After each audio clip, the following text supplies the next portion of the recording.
जिस ग्रंथ के आश्रय में हम आपको यहाँ पर कथा श्रवण कराने उपस्थित हुए हैं, इस ग्रंथ का नाम है श्री रामचरितमानस। क्या नाम है? मानस। कितने लोग इस ग्रंथ से परिचित हैं? बहुत सुंदर। कितने लोगों के घर में श्री रामचरितमानस जी हैं? बहुत बढ़िया, हाथ नीचे करिए। कितने लोग पढ़ते हैं? नित्य कितने लोग पढ़ते हैं? यही तो बात है। मानस जी घर में रखने के लिए नहीं है, मानस जी पढ़ने के लिए है। मानस जब तक इस मानस में प्रवेश नहीं करेगा तब तक जनमानस पर उसका प्रभाव दिखाई देने वाला नहीं है। इसलिए मानस जी कहें तो श्री रामचरितमानस जी को नित्य 1 दोहा, 2 दोहा, 5 दोहा, नहीं तो 1 चौपाई पढ़ने का स्वभाव बनाइए। इस श्री रामचरितमानस की रचना किए हैं प्रातः स्मरणीय परम पूज्यपाद, जिनको कली पावना अवतार कहते हैं, पूज्यपाद गोस्वामी श्री तुलसीदास जी महाराज। पूज्यपाद गोस्वामी तुलसीदास जी महाराज श्री रामचरितमानस की रचना गांव की अवधी भाषा में करते हैं। क्यों? यहां इतने सारे लोग बैठे, यदि आपसे हम प्रश्न करें कि भागवत जी का श्लोक कितने लोग को याद है, तो गिने चुने लोग हाथ उठाएंगे। पुराण के श्लोक कितने लोग को याद है? गिने चुने लोग उठाएंगे। गीता के श्लोक कितने लोग को याद है? गिने चुने लोग उठाएंगे। परंतु मैं दावे से कहता हूं, आप ही नहीं, पूरी धरती पर ऐसा कोई हिंदू आपको नहीं मिलेगा, सनातनी नहीं मिलेगा, जो आज तक रामचरितमानस जी को देखा भी नहीं होगा, परंतु उसको भी मानस जी की कम से कम 1 चौपाई कंठस्थ होगी। ये इस मानस की महिमा है। और केवल चौपाई नहीं, चौपाई भी स्मरण में होगा, दोहा भी याद होगा, छंद भी याद होगा, श्लोक भी याद होगा। कुछ नहीं गाएगा तो इतना जरूर गाएगा, मंगल भवन अमंगल हारी द्रवऊ सुदशरथ अजिर बिहारी। ये चौपाई सबको याद है, दोहा भी सबको याद है। लेकिन आनंद की बात बताऊं, याद तो है, लेकिन कई लोग बुढ़ापे तक भी पहुंच जाते हैं, उनको पता नहीं रहता कि ये जो दोहा हम बचपन से याद करके बैठे हैं, ये श्री रामचरितमानस जी का दोहा है। मालूम नहीं, लेकिन याद सबको है। कौन सा दोहा है महाराज? श्री गुरु चरण सरोज रज निज मन मुकुर सुधार बरनौ रघुबर विमल जश जो दायक फल चार। ये दोहा कहां का है? कहिए कहिए। हाँ, हम लोग पढ़ते हैं श्री हनुमान चालीसा जी में, लेकिन ये अयोध्या कांड का पहला दोहा है। इसी दोहे से श्री अयोध्या कांड की कथा प्रारंभ होती है। ये मानस जी की सहजता है, ये मानस जी की सरलता है। और याद रखिएगा, जो जीवन में सहज होगा, जो जीवन में सरल होगा, वही समाज के लिए सुलभ होगा। ये मानस जी समाज को सुलभ हो गए, और सुलभता के पीछे सबसे बड़ा कारण है मानस जी की सहजता। जो बेचारा कम पढ़ा लिखा भी है, वो भी पढ़ के समझ जाता है, नहीं पढ़ पाए तो सुन के समझ जाता है। एक व्यक्ति को मैं जीवन में अपने जानता हूं, अब तो नहीं रहे, भगवत धाम चले गए। उनका नाम था प्रद्युम्न।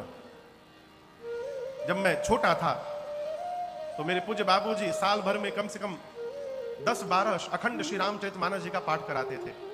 1-2 बार घर पे होता था, 1 बार गांव पे होता था, फिर तीर्थ यात्राओं में होता था, तारकेश्वर मंदिर, बैजनाथ धाम मंदिर, गोरखपुर मंदिर, पटना हनुमान मंदिर पर।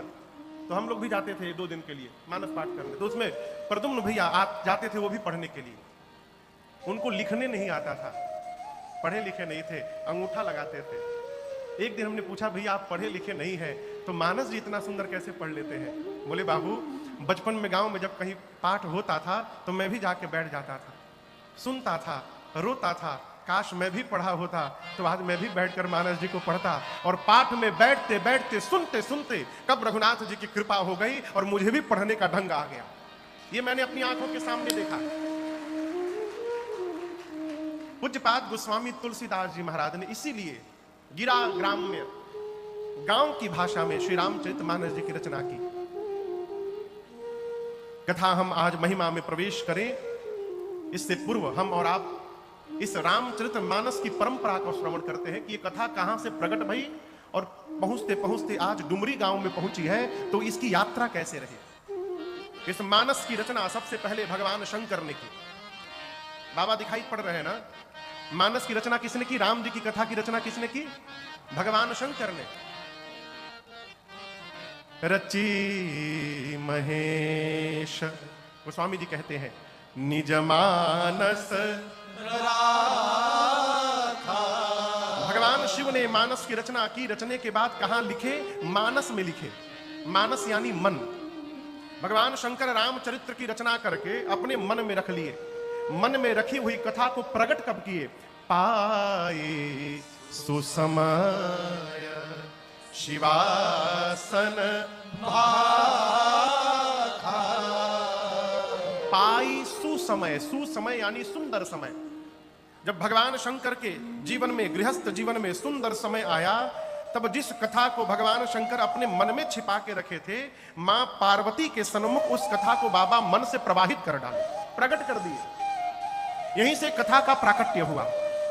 बाबा इस कथा की परंपरा को लिखते हैं। बाबा कहते हैं, शंभु कीन्हाय चरित सुहावा, शंभु कीन्हाय चरित सुहावा, बहुरी कृपा करी उमहि सुनावा, बहुरी कृपा करके इस ग्रंथ को, इस रचना को श्रवण कराया।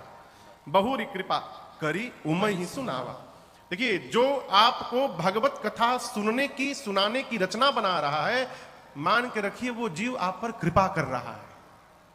कलिकाल में सबसे कठिन कोई कार्य है तो भगवत कथा की रचना बना देना। इतना विघ्न आएगा, इतना विघ्न आएगा हो है, वो तो मदने जी के बुझात हुई।